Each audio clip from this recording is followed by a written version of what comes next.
Assalamualaikum warahmatullahi taala wabarakatuh. A'udzubillahi minasyaitonir rajim. Bismillahirrahmanirrahim. Alhamdulillahirabbil alamin. Wassalatu wassalamu ala asyrafil anbiya'i wal mursalin wa ala alihi washabbihi ajma'in. Nahmadu wa nusalli ala rasulil karim amma ba'd. La haula wa la quwwata illa billahil azim. Asyhadu an la ilaha illallah wa asyhadu anna Muhammadar rasulullah. Astaghfirullahalazim. Alhamdulillah, tuan-tuan dimuliakan Allah SWT. Rakan-rakan seusaha orang tempatan, Amin, Ibrahim. Belajar-belajar lah kita. Kalau ikut nak cakap ni tak layak.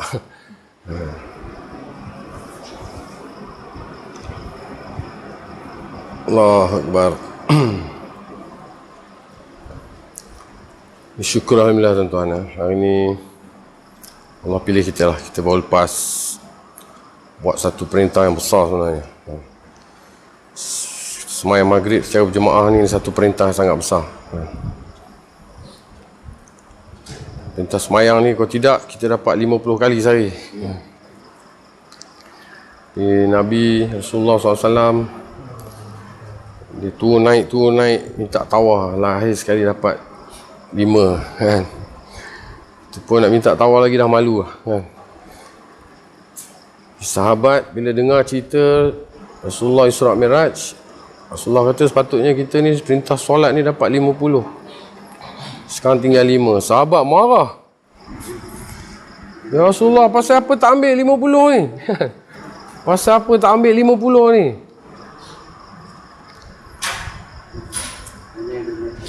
Sahabat dengar dah jadi tinggal 5, sahabat marah.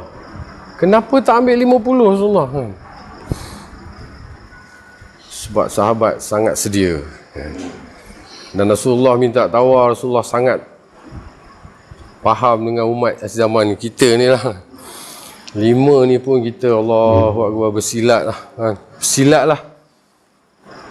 Time tu lah, waktu nak semayang ni lah, waktu tu lah benda perkara ni, waktu tu lah itu, waktu ni lah. Hanya yang berjaya, yang mampu lepas dari segala-gala ni dapat hadir semayang ni. Semayang ni satu pilihan lah. Bukan kerana kekuatan, bukan kerana kita tak ada apa nak buat, bukan kerana kita, yalah kita dekat rumah kita, tak ada. Ramai lagi orang yang dekat, ramai lagi orang yang mampu. Tapi solat fardu ni secara berjemaah ni Allah pilih kita. Hari ni syukur alhamdulillah, dalam keadaan macam mana pun kita dah bersilat dah hari ni dari pagi sampai ke petang ni. Allah pilih lagi kita ni. Besok kita tak tahu lagi, bersilat lagi. Semoga Allah pilih lagi kita kan. So inilah kan. Inilah tugas kita sebenarnya sampai akhir kalam kita ni kan. Macam mana keadaan pun inilah dia. Kerana ini perintah Allah yang sangat besar kan. Dan hari ni kita tengok, kita sendiri boleh nampak lah bagaimana keadaan surau masjid kan. Ini masjid kita ni kira sederhana lah orang kata kan.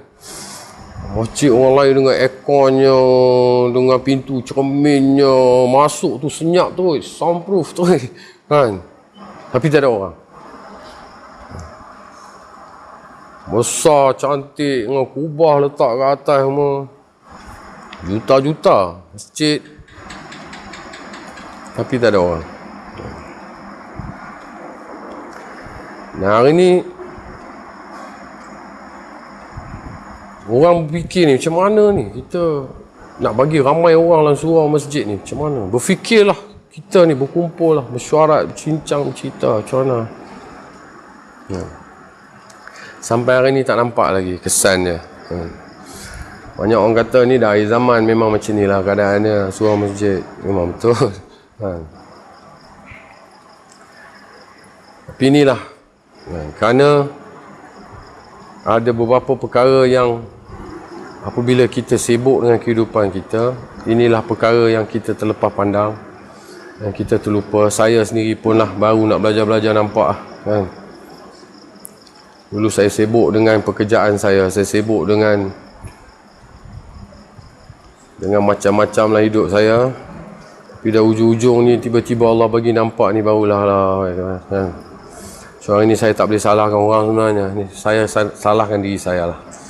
Surau masjid ni kosong, pertama sekali salah saya lah. Apabila saya pentingkan kehidupan saya pentingkan masalah saya hanya fikir diri saya, keluarga saya, anak isteri saya, rumah tangga saya saja. Bila kita sedar-sedar tengok perkara ni, dah tak boleh buat apa dah. Penyakit dia dah parah. Inilah yang kita nak fikir hari ni. Kita hari ni bukan nak belajar ilmu agama tinggi-tinggi. Saya tak ada apa pun. Saya pun buat lawak ya. Tapi semua nak belajar cakap agama ni. Nak belajar kongsi apa yang saya nampak lah. Yang Allah bagi saya nampak ni. So hari ni manusia menyalah-nyalahkan satu pihak. Orang ni salah, orang ni salah, orang ni. Macam mana masjid ni nak ramai ni? Masjid dekat-dekat tapi orang tak ada. Masjid cantik-cantik tapi orang tak ada. Ini yang perkara yang sangat besar. Sebab tu kita pernah dengar kan, kalau nak tengok keadaan setempat kampung tu, kita pernah dengar tu orang cakap banyak kali dah ni. Nak tengok keadaan penduduk kawasan tu, kita tengok masjid surau dia. Kita tengok berapa banyak saf dia. Sembahyang subuh dia berapa orang. Ni hari Minggu ni, hari cuti ni, hari ni. Kalau hari kerja lagi dah pula kita. Yang ada Alhamdulillah, inilah muka-muka ni, kita-kita ni hari-hari ni lah. Yang Allah pilih ni kan. Kita pun tak tahu macam mana lah keadaan Allah boleh pilih kita ni. Saya pun lagi pula dengan keadaan kehidupan saya selama ini, dengan laranya, dengan apanya kan.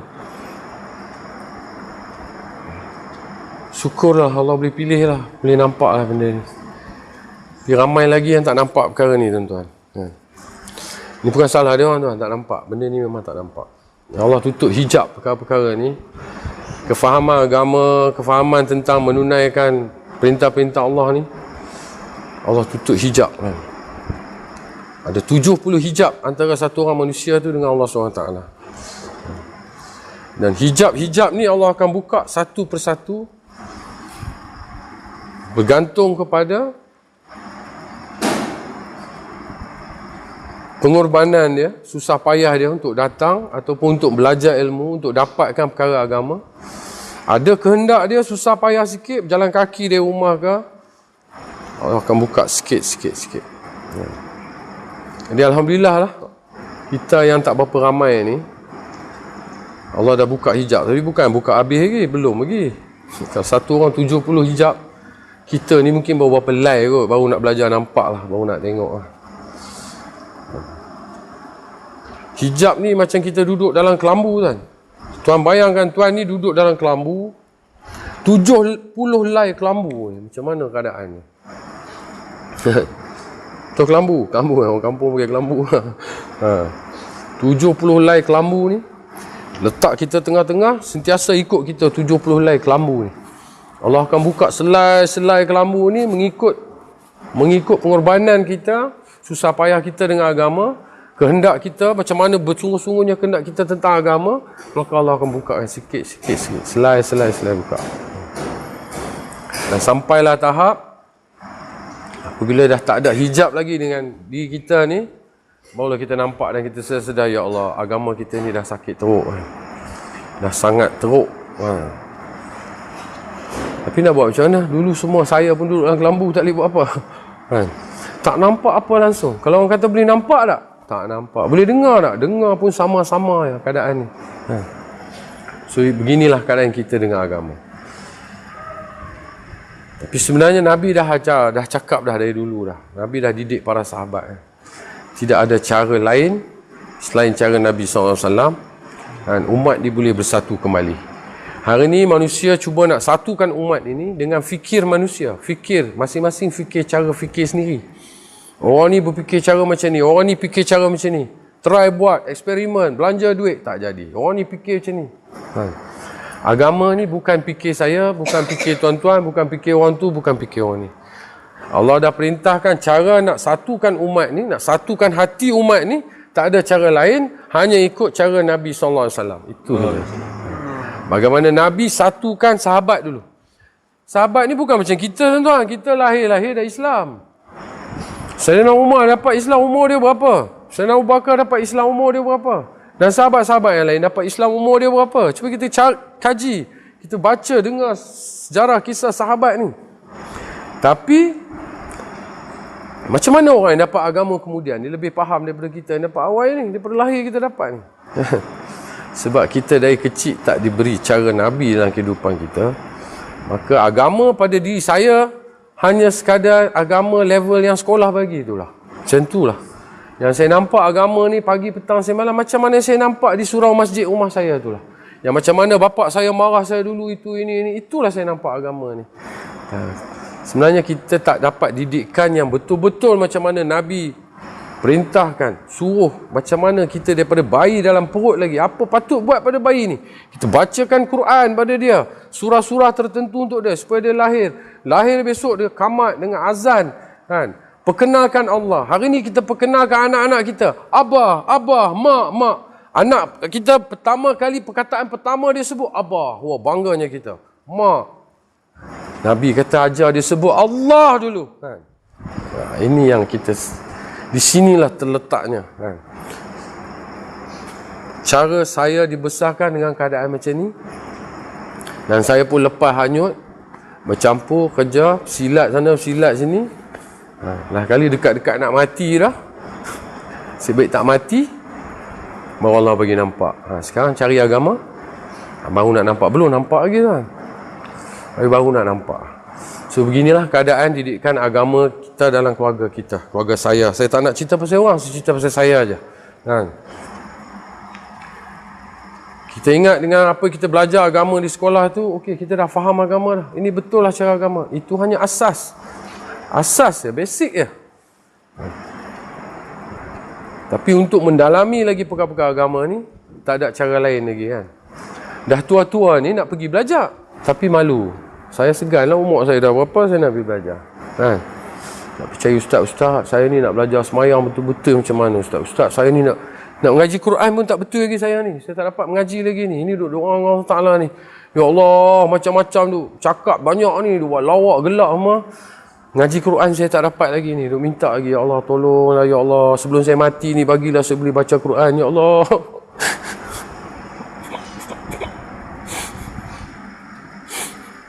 Saya teringin sangat-sangat baca Quran, ya Allah. Hari ni saya semayang berdasar saya hafal Al-Quran ni. Sebab dulu saya tak pergi belajar mengaji Quran macam orang lain. Saya tak salahkan mak bapak saya. Tapi inilah hidup saya. Tapi kalau hari ni saya tak fikir tentang diri saya, siapa yang nak tolong fikir untuk saya? Saya terpaksa fikir untuk diri saya sekarang. Hari ni baru kita nampak, baru saya sedar. Mak bapak kita marah kita tak pergi mengaji Quran dulu, kita tak nampak. Betul lah tuan-tuan yang dapat Al-Quran dari tuan-tuan, walaupun sedikit. Saya orang tak ada Al-Quran dari saya. Saya hafal 10 surah tu lah untuk kehidupan saya hari saya semayang ni. Orang baca surah panjang-panjang, saya duduk belakang. Allah, sedihnya saya tak dapat surah panjang sikit pun tak dapat. InsyaAllah.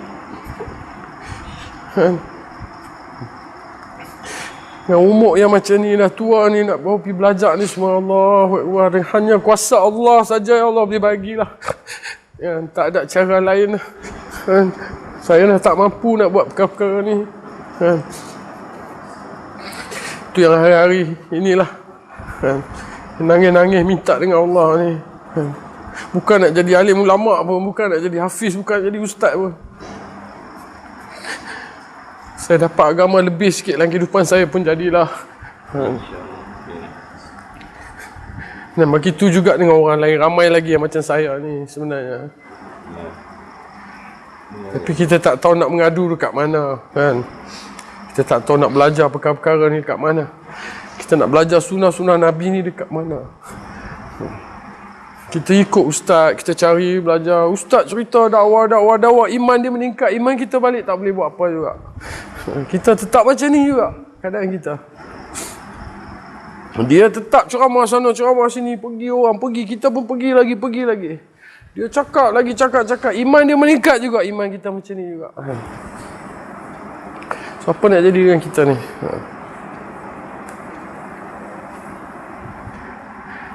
Tapi Nabi dah bagi formula dah, tuan-tuan. Untuk tingkatkan iman, saya dan tuan-tuan, tak ada cara lain.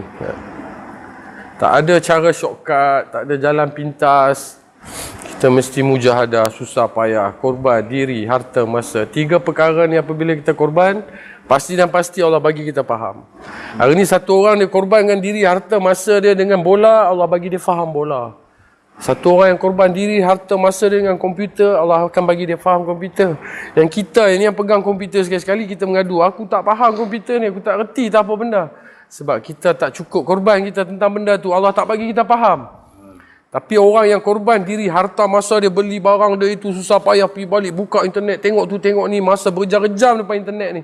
Allah akan bagi dia kefahaman tentang internet ni. Tapi kita yang tak buat benda ni, kita nak kefahaman macam dia. Macam mana? Tak boleh. Tak boleh dapat. Dan begitu juga perkara yang sama ni. Macam mana sahabat faham agama ni. Hari ni kita nak faham agama macam mana sahabat faham agama. Tapi kita pernah dengar cerita macam mana sahabat korban diri harta masa dia orang untuk faham agama ni. Hari ni kita tanpa pengorbanan macam sahabat, kita nak faham macam sahabat, tak boleh dapat, tuan. Tak boleh dapat. Ini bukan jalan shortcut. Ini hidup atau mati, syurga atau neraka. Ini perkara yang besar. Ini bukan benda main-main. Atas dunia ni kita boleh try lagi. Kita boleh try tak edit, buat lagi, try tak edit, boleh lagi. Mati ni, tuan, sekali Allah cabut nyawa kita, dia tak ada try dah, dia sekali je. Allah bagi nyawa pada satu orang, aku pinjamkan nyawa pada kau sekali saja. Kalau kau pandai guna, kau berjayalah. Tapi kalau kau tak pandai kendalikan nyawa kau ni, usia, harta, diri, masa yang aku bagi pada kau ni, habislah kita, tuan. Habis. Dan saya berpuluh tahun dah tak faham, tak reti, tak tahu apa. Saya dah tinggalkan masa saya buang macam tu, ya, tuan. Saya buang masa saya bertahun-tahun. Ini saya dah di ujung-ujung lah ni. Baru saya nak kejar ni. Ini sebenarnya kejar zaman budak-budak dulu. Tapi dah tak terkejar, tuan. Orang ajak berlari, saya tak boleh lari dah. Orang bagi surah ni tak boleh masuk dah. Orang bagi tak boleh dah. Takut, tuan. Saya takut. Kalau Allah cabut nyawa saya besok, inilah agama yang ada pada diri saya banyak ni je lah. Banyak ni saja agama, kepahaman yang ada pada diri saya banyak ni untuk saya menghadap Allah Ta'ala. Kalau Allah terima. Kalau tak terima, saya boleh buat apa, tuan? Saya dah diberi masa, harta saya, semua Allah dah bagi sebelum ni macam-macam. Tapi saya lalai, saya tak nampak. Saya tak boleh salahkan orang. Saya tak boleh salahkan siapa-siapa. Ini salah saya sendiri, ya. Jadi syukur alhamdulillah, tuan-tuan yang muda-muda ni, jangan jadi macam saya lah. Korang gunakan masa yang Allah bagi pada korang ni, gunakan betul-betul. Kejar agama, cari Al-Quran. Ini perkara yang kekal, yang bawa mati. Korang nak kejar dunia, kami ni kejar dunia dari dulu sampai rambut putih ni. Kami tak kaya pun lagi sampai sekarang. Kami tetap macam ni juga keadaan kami. Tapi kalau hampa nak lalui benda yang sama kami lalu ni, korang buat keputusan yang silap lah. Apa kerja kami tak buat? Susah payah angkat berat, kena maki, kena hamun, kena tipu, semua kami dah lalu lah. Kami tak kaya apa hari ni, kami tinggal agama. Rambut dah putih hari ni lah. Dan korang nak buat benda yang sama macam kami buat ni, Allahu Akbar, kan? Korban diri, harta, masa. Doa dengan Allah Ta'ala supaya Allah bagi kebolehan dalam Al-Quran. Minta dengan Allah Ta'ala supaya jatuh cinta dengan masjid. Bermula pada hari ni, korang semua ni akan duduk di masjid siang dan malam. Penuhkanlah masjid ni. Orang muda tak ada. Kami orang tua tinggal berapa orang lagi. Yang tak larat ni, nak buat ni, yang tak larat ni. Siapa nak ganti ni semua ni? Terawih kalau tak ada tu imam tu, tak ada ni Haji Halim, tak ada orang ni buat, tak boleh buat terawih kita malam ni. Pengganti kita tak ada dah. Siapa pun tak ada dah. Ini yang kita kena fikir. Saya Saya Ramadan baru ni saya tengok, ya Allah, saya nampak Allah bagi saya nampak. Astaghfirullahalazim. Kalau hari tu tak ada, ustaz ni tak ada, haji tak ada, macam mana kita nak tarawih ni? Saya tak boleh nak buat ni. Mana orang tak ada orang? Kita tak ada orang. Inilah keadaan kita. Inilah keadaan hari ni. Orang nak beramal sampai tak ada nak bawa. Siapa nak pimpin pun tak ada dah. Tak mampu, tak ada kekuatan, tak ada kebolehan pun. Tak ada kepandaian pun. Orang yang pandai-pandai makin tak ada, makin hilang. Yang tunggu ni nak cari, nak kejar dah tak terkejar dah. Baru sekarang ni nak kejar. Kami tak boleh nak kejar dah. Kami tak larat. Dah letih dah. So inilah tanggungjawab korang. Korang tengok lagi ramai anak muda kat luar sana. Korang tengok lah. Kalau korang tak buat, korang tak bawa fikir agama ni keluar, pergi kerja untuk bawa fikir agama, korang bercampur dengan orang, bawa fikir agama. Kalau korang tak bawa agama, satu hari masjid ni tak ada, orang tua semua tak ada dah. Kalau hampa pun tak ada, siapa nak buat semua ni? Tak ada siapa dah. Hari ni kita baru risau surau ni kosong, lengang ya. Banyak masjid lagi kosong. Tak mustahil kalau tak ada siapa nak sambung kerja ni, satu hari esok surau ni tak ada orang, langsung tutup kunci je. Jadi macam Flora tu tak ada surau, tak ada siapa pergi surau, Syiah ambil buat pot dia. Lepas tu baru semua nak mengamuk.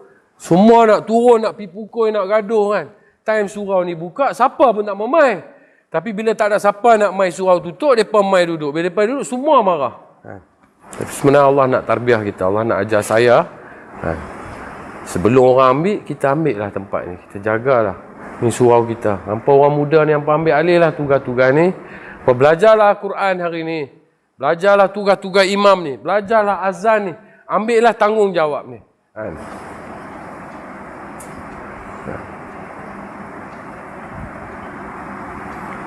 Saya dulu tak ada orang pesan kat saya pun macam ni. Hantar pergi sekolah, agama cukup jalan. Agama berapa? satu. Okey, pandai dah anak aku tu agama. Tapi hari ni, tak boleh pakai. Tolak tepi, tak kena. Tolak depan, tak jadi. Tak tahu nak duduk mana. Tapi muka tebal, join jugalah. Ni dah rambut dah putih, nak duduk mana? Tumpanglah celah-celah ni budak-budak muda ni. Sampailah hari ni sini. So hari ni kita nak fikir. Sebab tu majlis kita ni bukan nak cerita agama hebat-hebat. Kita nak fikir je, fikir. Inilah perkara dia. Kami yang 3-4 kerat ni, saya nak ajak pun saya tak mampu. Saya sendiri pun nak belajar pun tak habis. Tuan-tuan yang muda-muda ni, ambil lah tanggungjawab ni. Fikir, pandang, tengok. Jangan salah tu, salah ni. Ini tanggungjawab orang ni lah, ni tanggungjawab. Tak ada. Nabi kata, semua tanggung salah saya. Agama ni jatuh, agama ni jahanam, salah saya. Nabi tak pernah salah orang lain pun. Ini sebab kita salahkan tu, kita salahkan ni, salah ni. Tukang salah ramai, tukang buat tak ada. Itu orang bagi ni. Orang nak buat tak ada. Zaman Nabi orang nak buat ramai, berebut-rebut nak buat. Sampai tak sempat nak salahkan siapa pun. Jadi inilah perkara-perkara tu. Kalau kita nak faham agama, tuan-tuan korbanlah diri hatta masa tuan-tuan. Kejarlah dunia ni, kejar apa nak kejar apa kerja. Tapi agama jangan tinggal. Hampa bawa agama pergi tempat kerja. Didik kawan-kawan tempat kerja, bawa agama sekali. Ini jangan jadi macam kami. Kami dulu kejar dunia, agama kami tinggal terus. Masjid tak mai, tak lalu, tak lintas terus. Dah tua ni baru nak nampak, baru nak sedar, kami dah lambat. So tolong ubah sikap ni. Supaya akan datang kita boleh nampaklah anak-anak muda ni, tolonglah, bawalah perkara ni. Dan mungkin Ramadan depan kita nampak perbezaan lah. Ramai sikit orang muda ni, bukan datang bermusim. Hari ni orang faham agama, kerana kepahaman agama hari ni, semayang sunat tu berdoyon-doyon orang datang. Semayang wajib tak ada orang datang. Semayang raya penuh masjid, tak ada tempat. Bentang sejadah kat luar. Semayang sunat tu penuh orang datang. Semayang wajib tak ada orang datang. Akhir zaman ni orang besarkan perkara-perkara yang sunat. Perkara-perkara yang wajib, orang ada tengah masjid, dia cerita apa? Dia orang berdiri kat belakang tunggu. Orang kata, main nak semayang. Tak apa, kami nak semayang tarawih. Tak apa semayang tu. Dia pun boleh main berdiri kat belakang. Imam nak start semayang isyak. Dia pun berdiri satu geruk kat belakang. Imam panggil, mainlah kita nak isyak. Tak apa, kami nak semayang tarawih lah. Semayang isyak tak mau, dia pun tunggu nak start tarawih. Allahu Akbar Tuhan. 2016 tahun ni, cerita benar terjadi. Dia orang besarkan semayang sunat tarawih tu. Imam panggil ajak semayang isyak, dia betul apa semayang tu. Kami nak tunggu tarawih saja. Ini bukan cerita dongeng tuan. Ini bukan cerita rekaan. Kita tak payah sebut dekat mana, tak usah tahu. Tapi berlaku 2016, puasa baru ni, ini jadi. Tuan bayang lagi 5 tahun, lagi 10 tahun, agama ni macam mana? Hari ni nasib baik kita masih nampak lagi sembahyang jemaat, nampak lagi orang lagi. Masih lah, masih. Tapi kita tak boleh duduk saja, seronok-seronok dah. Kita tak tahu apa akan jadi. Yang kita fikir 5 waktu kita ni.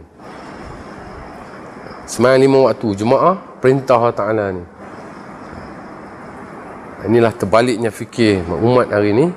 Kerana kefahaman agama kita dapat mengikut level sekolah. Level sekolah tu sebenarnya permulaan saja. Lepas tu kita kena dalami. Tapi sebab saya sibuk dengan perkara dunia saya tak pernah dalami perkara ni. Hari ni saya tak tahu apa. Sedap-sedap nampak ni semua jadi takut lah. Baru nak belajar takut.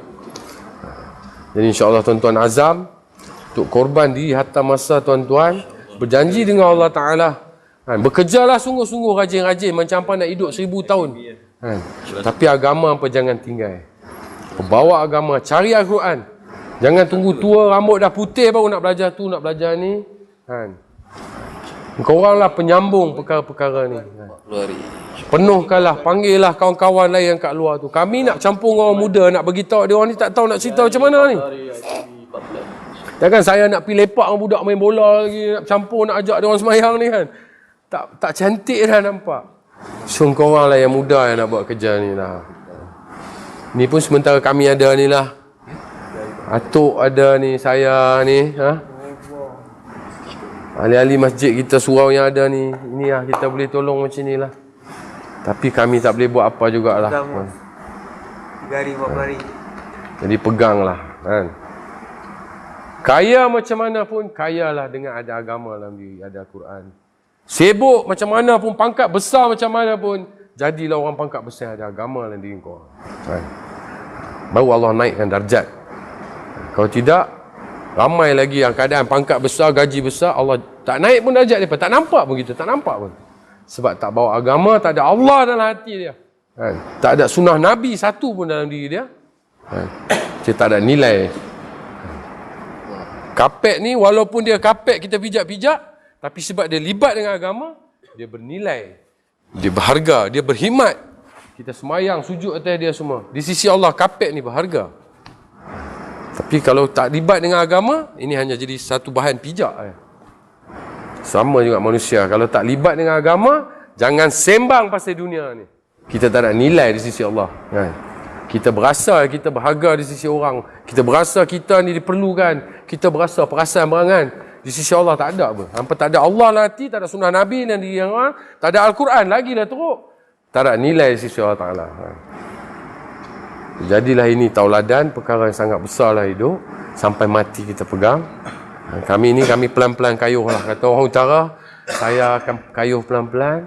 Kalau tuan-tuan nampak saya lebih kurang, tolonglah bantu saya lah. Saya macam ni lah keadaan saya. Dengan cakap banyak saya ni macam ni lah. Semoga Allah pilih saya lagi dan lagi. Allah bagi kepahaman.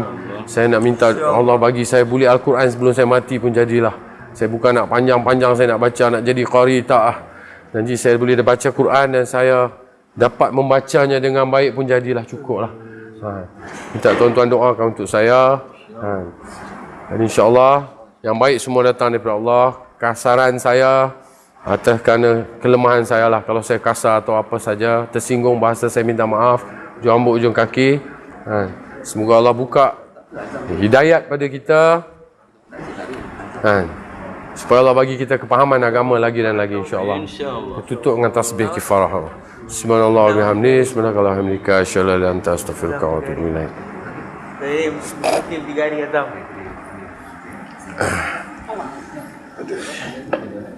Kaki 3 hari. Ha? Allah Akbar, jazakallah.